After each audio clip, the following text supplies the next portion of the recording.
इस वीडियो में हम स्ट्रेन एनर्जी की वैल्यू फाइंड आउट करेंगे।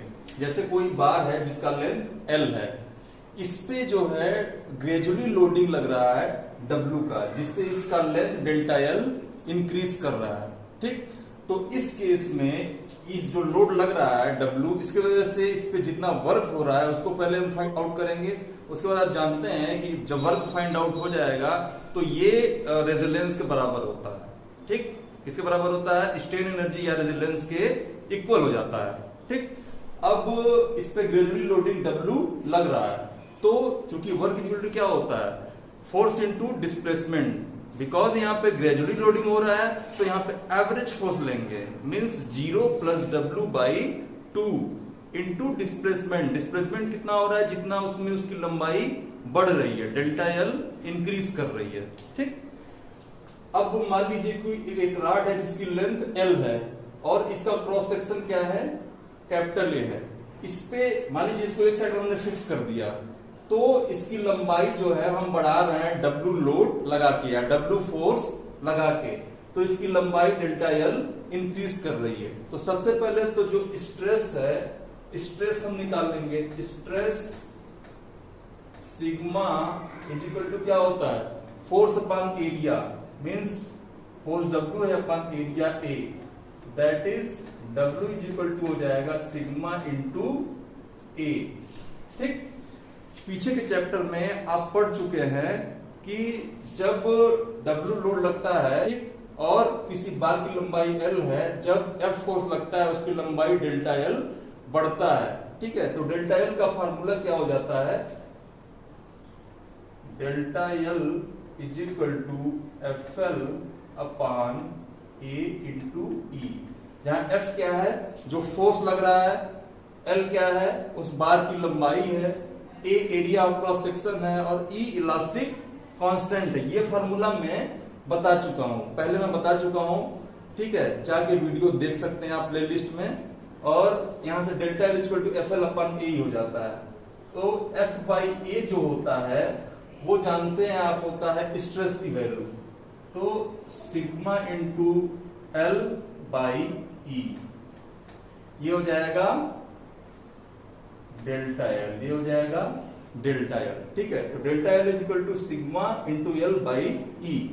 ये दो फार्मूला आप याद रखें। अब चूंकि इस पे ग्रेजुअली लोडिंग हो रही है, ग्रेजुअली मतलब धीरे धीरे लोडिंग हो रहा है। ठीक, तो इस लोड की वजह से कितना वर्क ये कर रहा है लोड। ठीक, तो क्या हो जाएगा? वो हो जाएगा एवरेज फोर्स इंटू डिस्प्लेसमेंट। ही तो कार्य होता है भाई, वर्क क्या होता है? Work equal to force into displacement. Because यहाँ पे ग्रेजुअली लोडिंग हो रहा है, धीरे धीरे लोड लग रहा है, तो एवरेज फोर्स या एवरेज लोड ले लेंगे इंटू डिस्प्लेसमेंट, तो होता ही है। नाउ लोड W द्वारा work done is equal to average load into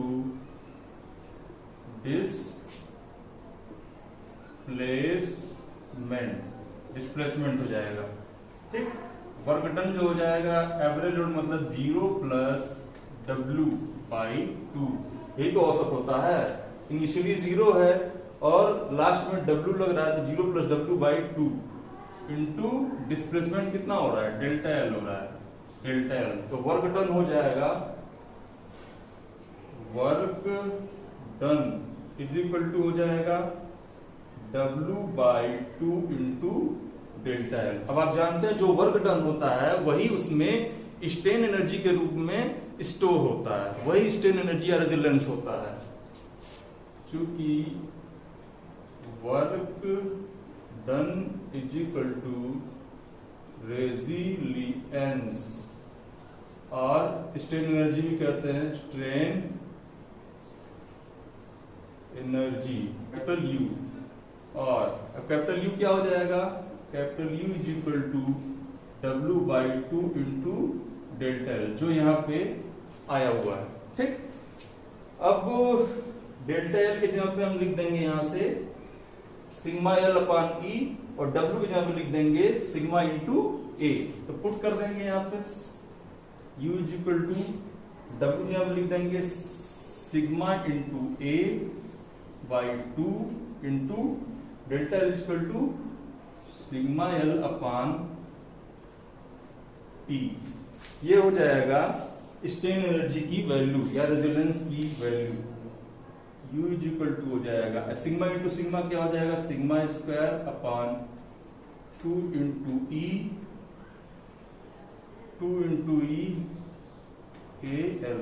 यही हो जाएगा स्ट्रेन एनर्जी या रेजिलेंस की वैल्यू फॉर दिस बार।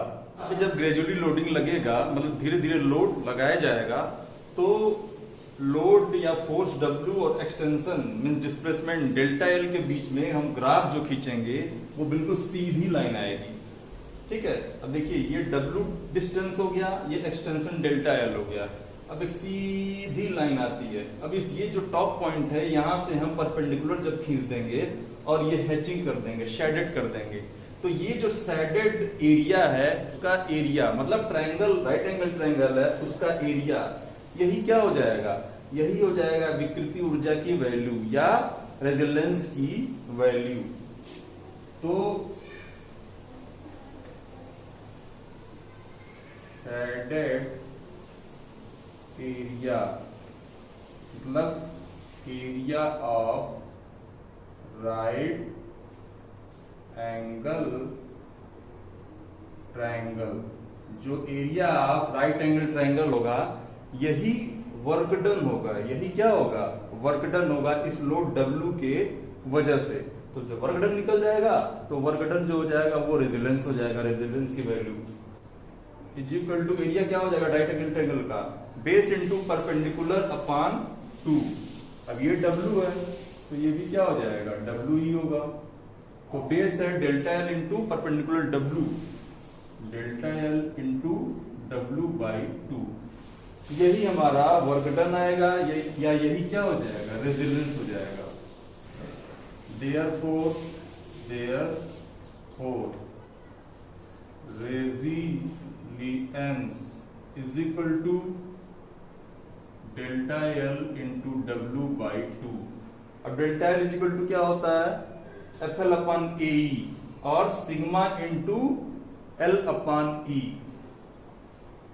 तो sigma into L upon E और WE A इंटू L, वही वैल्यू मिला है जो पहले मिला था। ठीक है, ये ग्राफिकल मेथड है, यहाँ से स्ट्रेन एनर्जी की value sigma square upon 2E into AL वही वैल्यू आएगी। ठीक है, पहले ये राइट एंगल ट्रायंगल का जो एरिया होगा वही वर्क डन होगा, वर्क डन ये रेजिलेंस के इक्वल हो जाएगा। ठीक है, आई होप आपको समझ में आया होगा। अगर और अच्छा वीडियो पाना चाहते हैं तो चैनल को सब्सक्राइब कर लीजिएगा और कोई भी डाउट हुआ कमेंट बॉक्स में पूछ सकते हैं। Thank you very much.